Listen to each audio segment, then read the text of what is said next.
नमस्कार, हमारे YouTube channel आकृष्ट स्टडी पॉइंट पर आपका स्वागत है। आज हम बहुपद कक्षा 10 गणित पढ़ेंगे जो बालाजी प्रकाशन से है। और यहाँ पर हमने एक्सरसाइज 2.2 सॉल्व कर रहे थे, जहाँ पर 1 से 6 तक सारे क्वेश्चन हमने कर लिए थे। 7 से अब आगे क्वेश्चन करना है। तो 7 नंबर क्वेश्चन हमारा कह रहा है कि यदि बहुपद दिया है त्रिघात x³ plus ax² plus bx plus c का एक मूल -1 है, तब अन्य दो मूलों के गुणनफल को ज्ञात कीजिए। अगर दो मूलों के गुणनफल को पूछे, एक मूल दिया हो, तब आप मूलों का गुणनफल अर्थात ये फार्मूला लगा सकते हो। मूलों का गुणनफल alpha into beta into gamma is equal to -d/a होता है, जहाँ पर d ये लास्ट वाला बिंदु होता है और a x³ का गुणांक होता है, जो कि यहाँ पर 1 है। तो ये हो जाएगा -d की जगह पर c रखेंगे तो माइनस का c/1 हो जाएगा। यहाँ पर अल्फ़ा की वैल्यू दी हुई है -1, तो यहाँ रख देंगे तो -1 into beta into gamma as it is उतार लेंगे। अब होगा क्या, ये हो जाएगा माइनस का beta into gamma is equal to minus का सी। इस माइनस से माइनस वाला टर्म कट जाएगा, beta into gamma is equal to C आ जाएगा। इस प्रकार से क्वेश्चन नंबर 7 समाप्त हुआ। अब चलेंगे क्वेश्चन नंबर 8 की ओर। क्वेश्चन नंबर 8 हमारा कह रहा है कि यदि त्रिघात बहुपद ax³ plus bx² plus cx plus d का एक मूल 0 है, तो अन्य दो मूलों का गुणनफल ज्ञात कीजिए। अच्छा, अभी जब एक मूल -1 दिया हुआ था, तब आपने alpha into beta into gamma is equal to c/a से लगा दिया था। माइनस का d/a से लगा दिया था। तो माइनस का d/a से लगाया था, लेकिन यहाँ एक मूल 0 दिया है, तो आप ये फार्मूला नहीं लगा सकते हो। क्यों? क्योंकि एक मूल अगर अल्फ़ा को आप 0 कर दोगे तो 0 से बीटा इंटू गामा का मल्टीप्लाई भी 0 हो जाएगा, अर्थात ये एग्जिस्ट नहीं करेगा। इसलिए इस फार्मूले से ये नहीं हो पाएगा। इसके लिए दूसरा फार्मूला आपको अपनाना पड़ेगा, जो कि मूलों के गुणनफल का योग है। Means alpha into beta plus beta into gamma plus gamma into alpha is equal to क्या होता है, c/a। यहाँ अल्फ़ा की जगह पे आप क्या रख सकते हो, 0। जैसे आप इसकी जगह 0 रखोगे तो ये पार्ट हो जाएगा 0, यहाँ भी अल्फ़ा है, ये पार्ट हो जाएगा 0, बचेगा केवल बीटा और gamma is equal to c/a। तो beta into gamma is equal to c/a ही आपका फाइनल क्या हो जाएगा, सॉल्यूशन। यही मूलों का गुणनफल होगा। ठीक है, चलते क्वेश्चन नंबर 9 की ओर। क्वेश्चन नंबर 9 कह रहा है कि क्या कह रहा है, यदि बहुपद fx is equal to 3x² minus 3px² plus qx minus का r, अगर ऐसा भैया ये आपको दिया हुआ है, तो आपको क्या करना है, PQR, जो PQR है, इसमें क्या दे रखा है, ये PQR, ये भैया आपको दे रखा है कि इसके बीच में संबंध ज्ञात कीजिए। क्या ज्ञात कीजिए, संबंध। यदि fx बराबर आपको दिया है x³ minus 3px² plus qx minus का r, चूँकि मूल किसमें है, समांतर श्रेणी में है। मूल अगर इसके समांतर श्रेणी में है, तो समांतर श्रेणी में अगर 3, क्योंकि x³ है इसमें, तो अर्थात इसके मूल 3 होंगे। तो 3 चीज़ें मानी जाती हैं समांतर श्रेणी में, a माइनस डी और a प्लस डी, जहाँ पर a माइनस डी पहले लिखा जाता है, a बीच में और a प्लस डी लास्ट में लिखा जाता है। ठीक है, तो वही चीज़ आपने अल्फ़ा बीटा और गामा करके मान लिया। इन्होंने माना क्या कि अल्फ़ा बराबर a माइनस डी, बीटा बराबर a और गामा बराबर a प्लस डी। ये तीनों क्या हैं, इसके मूल हैं। क्या हैं भैया, मूल हैं। जब ये इसके तीनों मूल हैं, तो अब आप क्या करोगे, alpha plus beta plus gamma is equal to -b/a होता है। Alpha plus beta plus gamma is equal to -b/a। अल्फ़ा का मान क्या है भैया, a माइनस डी रख दिया। बीटा का मान क्या है भैया, a प्लस का a रख दिया। गामा का मान a प्लस डी भैया वो रख दिया, बराबर -b/a का मतलब हुआ 3p/x³ का गुणांक 1, अर्थात ये। अब यहाँ से d से d क्या हो गया, कैंसिल आउट। 3a बराबर 3p, तो a बराबर कितना आ गया भैया, पी। जब ए बराबर पी आ गया तो हमें क्या पता हो गया कि ए बराबर पी है। यहाँ से एक पॉइंट आपको मिल गया। अब चूँकि alpha into beta into gamma वाला फार्मूला से वो आ गया, अब alpha plus beta plus gamma से ये निकल आया। अब करना क्या है, alpha into beta beta into gamma plus gamma into alpha होता है C/A। इसमें जब a माइनस डी अल्फ़ा की जगह रखा, बीटा की जगह a रखा, प्लस a रखा बीटा की जगह, गामा की जगह a प्लस डी रखा, गामा की जगह a plus D into alpha की जगह a माइनस डी रखा, इज इक्वल टू C/A की जगह पर Q/1 रखा। अब यहाँ पर जहाँ जहाँ पर a है वहाँ वहाँ पर क्या रख दें हम p, क्योंकि हमें जो वैल्यू लेकर आना है वो PQR में लाना है, अर्थात यहाँ से ABC जो भी हैं वो हमें हटाने हैं। ठीक है, जब ये सारी चीज़ें हमें हटानी हैं तो करेंगे क्या, ये वैल्यूज हम जहाँ जहाँ पर a था वहाँ वहाँ p रखते चले गए इसी समीकरण में। देखिए a यहाँ पर था तो a की जगह p रख दिया, a गुणे में था p रख दिया, ए इधर था p रख दिया। इसी प्रकार से पूरे में जहाँ जहाँ a था वहाँ वहाँ क्या कर दिया p, और जैसे हमने p रख दिया भैया फिर हमें ये समीकरण मिल गई। मीन्स इसका मल्टीप्लाई किए, p का p से किए p², p का d से किए माइनस का pd, फिर p का p से किए प्लस का p², फिर p का d से किए प्लस का pd, p का a plus b, a minus b से a² माइनस b² किए। अब देखना ये है कि हमारा जो PD है वो PD से PD क्या होगा, कैंसिल आउट। क्यों होगा, क्योंकि ये माइनस का था वो प्लस का। अब 1p 2p 3p जोड़ोगे 3p² और ये बचेगा माइनस का d² इज इक्वल टू क्यों बचेगा। यहाँ से चूँकि d² आपको निकाल लेना है, क्योंकि d ABCD ये सब हटाना है, PQR में लाना है, तो ये 3p² और ये क्यों इधर ले आया तो माइनस का क्यों इज इक्वल टू d²। इसे लिख सकते हैं d² is equal to 3p² minus का क्यों। ये समीकरण एक आप रोक लो मान के। अब फिर तीसरा फार्मूला लगाएंगे, alpha into beta into gamma is equal to minus d/a। चूँकि इसमें तीनों चीज़ें यूज होंगी, तीनों फार्मूले, एक बार alpha plus beta plus gamma वाला, एक बार कौन सा, पहली बार alpha plus beta plus gamma is equal to minus b/a वाला, दोबारा में आपको alpha into beta plus beta into gamma plus gamma into alpha is equal to C/a वाला, और लास्ट में ये वाला यूज भी करेंगे। यहाँ पर भी तीनों की वैल्यूज हमने पुट कर दी। जब तीनों की वैल्यू हमने पुट की तो आया क्या, देखिए a minus D a plus D is equal to R/1। एक की जगह पे हमने p रखा, a की जगह पर क्या रखेंगे p, और d की जगह पे क्या रखेंगे भैया 3p² माइनस का क्यों। अब जहाँ पर a है, जैसे a minus D a plus D से a², देखो a माइनस बी और a प्लस बी क्या होता है a² माइनस का b², ये फार्मूला होता है। तो यहाँ a minus D a plus D a² minus d² बनेगा, a अकेले, तो a की जगह पे हमने ये देखो p रख दिया, और a² की जगह पे p² और d² की जगह पे हमने रख दिया 3p² माइनस का क्यों इज इक्वल टू r दिया है एज शो ऑन। अब इसको आगे सॉल्व करेंगे। अब ये बन के क्या आया देखते हैं, ये बन के आया p² minus 3p² plus Q is equal to r।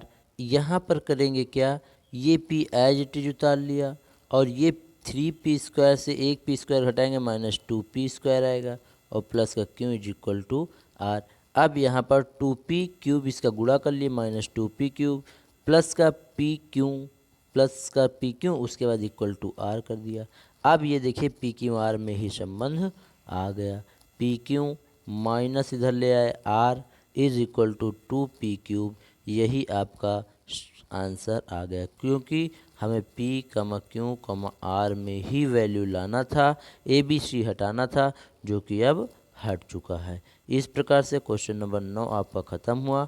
आप चलते हैं क्वेश्चन नंबर 10 की ओर। क्वेश्चन नंबर 10 हमारा कह रहा है कि p का वह मान ज्ञात कीजिए जिसके लिए बहुपद x³ plus 4x² minus px plus 8 x minus 2 से पूरी तरह क्या है विभाजित है, x माइनस 2 से पूरी तरह विभाजित है। अब विभाजित करने के नियम आपको पता होने चाहिए, क्योंकि p का मान ज्ञात करना और ये चीज़ दिया है कि इससे पूरा विभाजित है।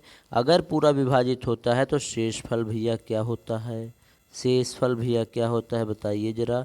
शेषफल हमेशा शून्य होता है।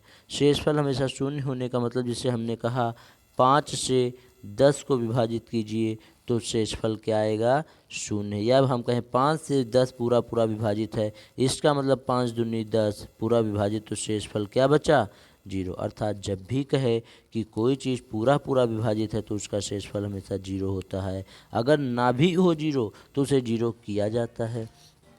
तो ये बहुपद दिया है, इस बहुपद को x माइनस 2 से भाग करने पर शेषफल शून्य होना चाहिए। भाग किया भैया। अब देखता इसको भाग करते कैसे हैं, अब देखते हैं यहाँ पर है क्या, एक्स क्यूब। अब एक्स क्यूब को आपको ध्यान देना, बाकी पीछे क्या है इससे मतलब अभी नहीं रखना है। एक्स क्यूब आपको बनाना है इसके नीचे, तो यहाँ पर है x माइनस 2। अब x माइनस 2 से आप ऐसा कुछ करिए कि एक्स क्यूब आ जाए, तो यहाँ पर x में कितने से गुणा करें तो एक्स क्यूब आएगा। अर्थात यहाँ अगर एक्स स्क्वायर से इसमें गुणा किया जाए तो ये एक्स क्यूब बना देगा। अब एक्स क्यूब का इससे गुणा करोगे तो एक्स क्यूब बन जाएगा, एक्स स्क्वायर का एक्स से गुणा करो एक्स क्यूब। अब माइनस के साथ 2 ये और इसका फिर गुणा तो 2x स्क्वायर बनेगा। आपको सिर्फ ये चीज़ काटना होता है, बाकी क्या बन रहा है उससे मतलब नहीं।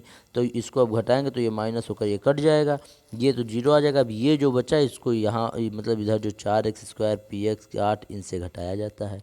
समझ में आई बात।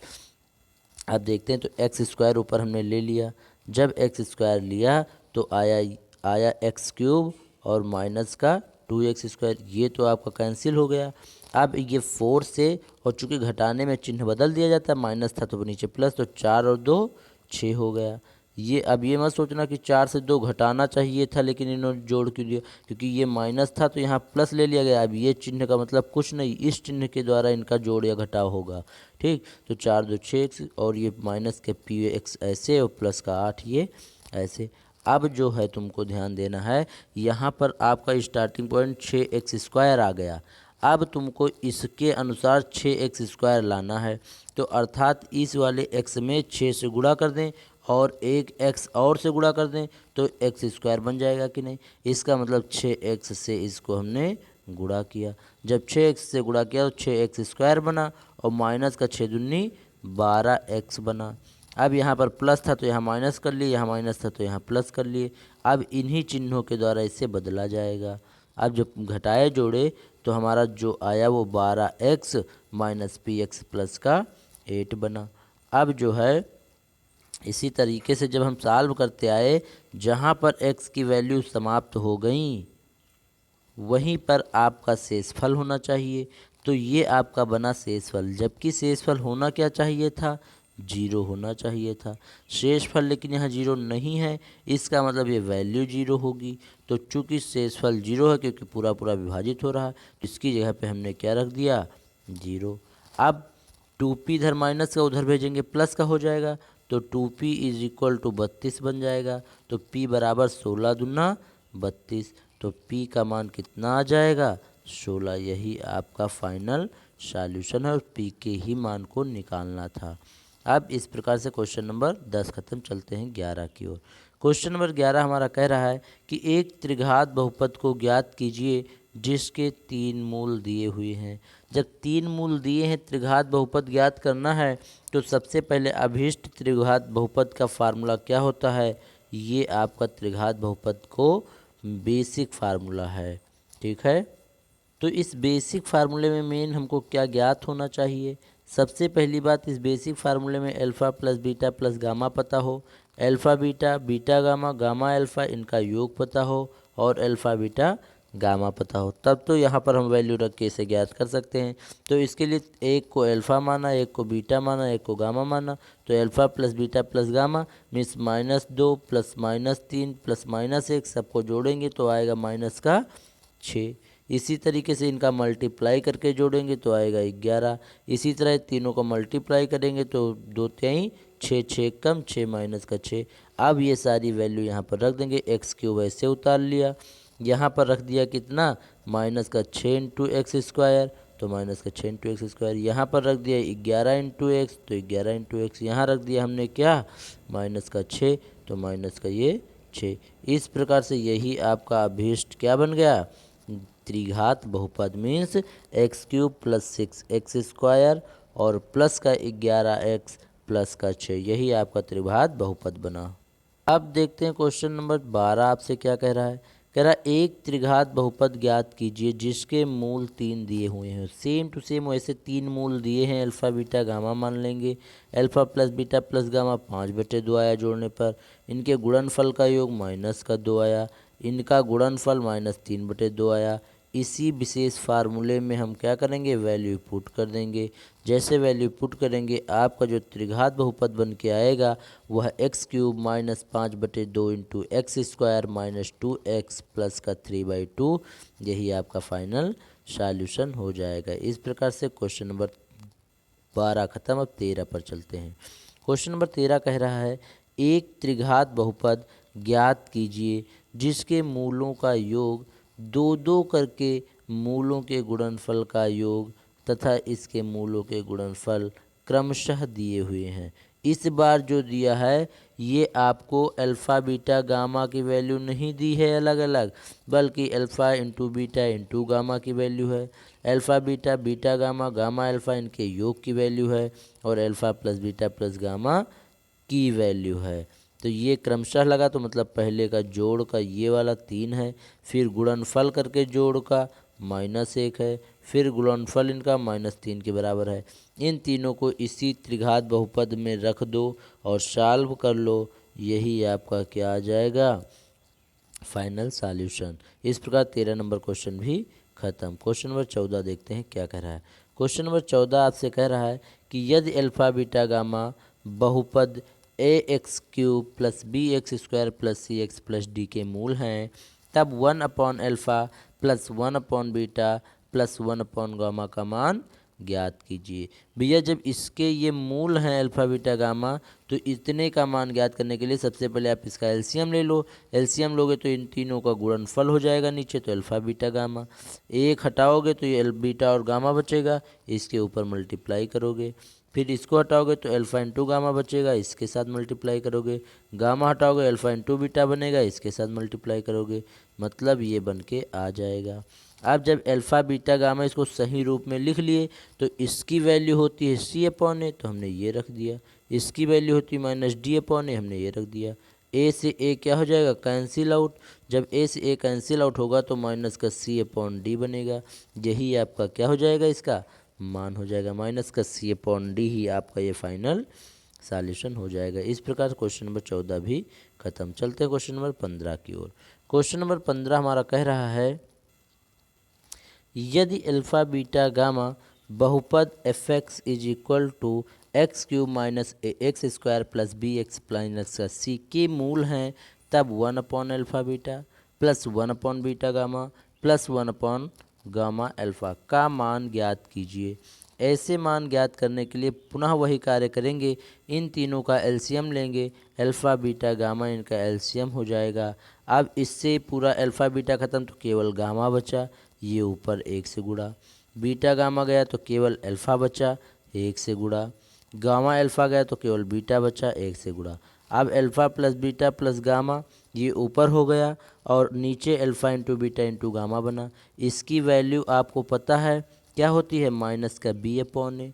इसकी वैल्यू क्या होती है भैया, माइनस का b/a। और भैया alpha into beta into gamma की वैल्यू माइनस का d/a। अब a से a क्या हो जाएगा, कैंसिल आउट हो जाएगा। a से a कैंसिल आउट बनेगा, माइनस से माइनस भी कैंसिल आउट बनेगा, क्या भैया b और नीचे d, तो d हो जाएगा कहाँ, d हो जाना चाहिए था ऊपर, चूँकि d अंदर अंदर गुणा कर लेंगे और b क्या हो जाएगा, ऊपर से गुणा, तो b/d ये बनेगा। क्या बनेगा भैया, b/d ये बनेगा, चूँकि माइनस सहित कट जाएगा। और b/d में d की वैल्यू यहाँ पर देखिए माइनस का c है। d की वैल्यू क्या है भैया, माइनस का c है। और a की वैल्यू यहाँ पर क्या है, a की वैल्यू, चूँकि b की वैल्यू देखिए b की जगह पे यहाँ a है, तो b की जगह हमने a रख दिया माइनस का, और d की जगह c है तो d की जगह c रख दिया। इस प्रकार से माइनस से माइनस भी काट दिया, तो A/C आपका क्या हो जाएगा, फाइनल सॉल्यूशन हो जाएगा। A/C आपका फाइनल सॉल्यूशन हो जाएगा। इस प्रकार से यहाँ पर 7 से लेकर 15 तक की सारे क्वेश्चन हमने कर लिए हैं। 15 से आगे के सभी क्वेश्चन हम अगली वीडियो लेक्चर में लेकर आएंगे। अगर यहाँ तक कुछ वीडियो पसंद आ रही हो तो उसे लाइक शेयर सब्सक्राइब करते रहो, और अगर कोई विशेष टॉपिक पे आपको वीडियो चाहिए तो हमें कमेंट बॉक्स में कमेंट करके पूछो, हम उसकी वीडियो ज़रूर देंगे। Thanks for watching this video.